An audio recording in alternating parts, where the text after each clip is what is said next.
Վերջին շրջանում, երբ թոշակառուների թոշակը 10,000 դրամով բարձրացվեց, այդ ժամանակ ֆինանսների նախարարը հայտարարեց, որ այս 10,000 դրամ բարձրացումը պարունակում է ռիսկեր։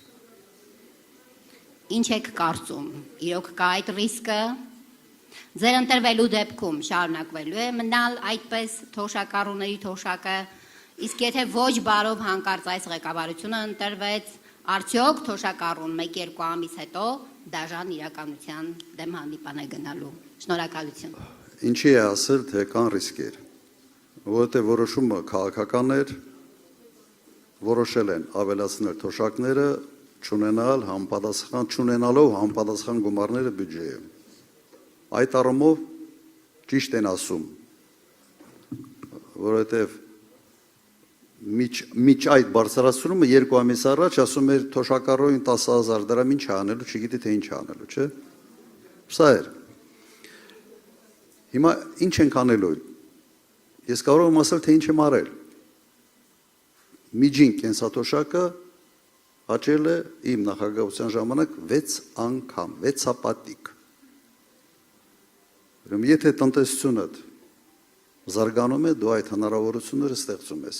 Հետ քայլ չի լինելու անկասկած ավելի մեծ եւ ծրագրային մեր դրույթներում սակա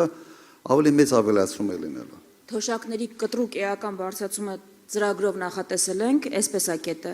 ապահովել բազային կենսաթոշակի 50% աճ։ Բացի դրանից, ներդնել կենսաթոշակների պարտադիր տարեկան ինդեքսավորման մեխանիզմ։ Դա նշանակում է, որ գնաճը ինչքան լինի, ավտոմատ թոշակը պետք է այդքան բարձրանա ու դա բարձրացում առանձին չի համարվում։ Սրանից բացի նաև շեշտակի աճ եւ ոչ մեկ անգամ։ Նայեք, 10,000 դրամը, որ տվեցին, դա բարձրացում չես էլ կարող անվանել, որովհետև դա նույնիսկ ինֆլյացիան չի փակում։ Պետության պարտականությունն է ինֆլյացիան փակելը։ Պարտականությունն է, բայց սա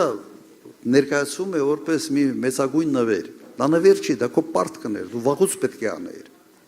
Ամեն տարի ինֆլյացիայի չափով դու պետք է ինդեքսավորես մարդկանց թոշակը։ Հետաքրքիր է, որ ֆինանսների նախարարը այդ պարգևավճարները այդքան, որ միլիոնավոր բաժանում են, ռիսկեր չի տեսնում, բայց ռիսկ է տեսնում 10,000 դրամ թոշակների բարձրացումը։ Նայեք, իհարկե ինքը ռիսկ չի տեսնելու, որովհետև ինքը անձամբ 8 միլիոն դրամ տեղից ստացել է, 8 թե 9, հիմա հստակ թվերը ես չգիտեմ, բայց ինքը մարդիկ ռիսկերի գնահատումը մի քիչ տարբեր ձև են գնահատում, չէ։ Եթե իրեն վերաբերում, թե հարևանին վերաբերում, թե մեկ այլ մարդու է վերաբերում։ Հատկապես եթե այդ ռիսկը փակողը պետական բյուջեն է։ Ես մի բան ավելացնեմ ուղղակի, որպեսզի դուք տեսնեք էլի սրանց իրական դեմքը։ Դեռ 3 տարի առաջ մոտավորապես մեր խմբակցությունը մի շարք օրենսդրական նախաձեռնություն էր արել, այդ թվում կենսաթոշակները ամեն տարի ինդեքսավորելու վերաբերյալ նվազագույն զամբյուղի եւ այլն։ ԿՊ-ն